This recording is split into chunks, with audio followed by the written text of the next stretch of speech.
Good afternoon, and welcome to Sports Broadcasting Camp News Center. I'm Simon Shelton, and joining me are Jonathan Gurley and Ethan Woodson. Is there a new best basketball player in the world, or is it the same guy many have been touting as the best in the world for the last 3 years? One can certainly argue that the Mavericks' Luka Doncic is the GOAT, now that he has led his upstart Dallas Mavericks team into the NBA Finals for Game 1 against Boston on Thursday night. The perennial All-Star is averaging 31 points, 9.4 rebounds, and 8.2 assists per game in the playoffs in 12 wins over the LA Clippers, Oklahoma City Thunder, and Minnesota Timberwolves. Dallas has the number 5 seed in the West heading into the playoffs, but have been unstoppable, especially on the road, where they have won all 3 games against the Wolves in the Western Conference Finals. Meanwhile, the East top-seeded team, the Celtics, are heavily favored to beat Dallas and earn the team's first NBA title since 2008. Jaylen Brown and Jason Tatum are arguably just as good, if not a better tandem than Dallas's terrific 2 and more playoff experience. The Celtics are also counting on a healthy Kristaps Porzingis to help them to a title.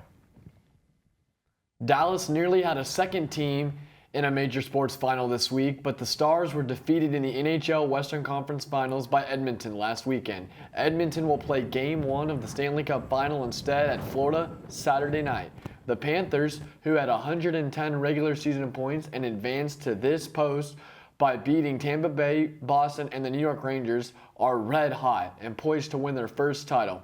The Panthers lost to Vegas in the finals a year ago. The Oilers arguably have their best squad since the Wayne Gretzky days, led by its star center Connor McDavid, who is playing in his first cup in 9 years of being in the NHL. He has 5 goals and 26 assists in 18 playoff games and is a 3-time Hart Trophy MVP winner in the league.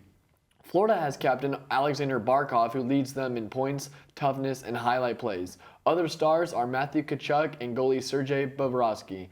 Edmonton is trying to become the first Canadian team to win a cup since 1993. The Oilers' goalie is Stuart Skinner. It's not football season yet, but there is giant football news. According to an ESPN report, Justin Jefferson will not be leaving the Minnesota Vikings. The network is reporting that Jefferson signed a 4-year deal worth $140 million. The deal, brokered by WME Football, makes Jefferson the highest paid non-quarterback in league history.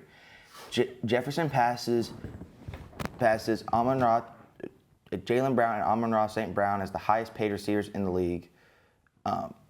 Dallas, meanwhile, is hoping to become, in terms of CeeDee Lamb, star wide receiver CeeDee Lamb. Lamb missed the team's minicamp last week and reportedly will be fine, according to an ESPN report. In baseball news, the MLB has announced it has permanently banned San Diego Padres player Tucupita Marcano from the game for betting on games as a member of the Pirates last season. Commissioner Rob Manfred said that the MLB has a long-standing no-tolerance policy on betting on MLB by active players. He said that Marcano had made over 200 bets involving the Pirates last year. 61 games into the MLB season, 2 long-standing franchises, the Yankees with the most World Series championships of all time, and the Phillies, the team with the most losses of all time, are tied for first with the best records of 42 wins and 19 losses. The Phillies have been doing it with pitching. Zach Wheeler, Ranger Suarez, and Aaron Nola have combined for 23 wins, while Bryce Harper and Alec Bohm are having MVP years at the plate. The Yankees are being carried by Aaron Judge and Juan Soto at the plate. Well, that'll do it for this edition of Sports Broadcasting Camp Center. Tune in tomorrow for more sports news. For my co-hosts, Jonathan Gurley and Ethan Burke, I'm Simon Shelton.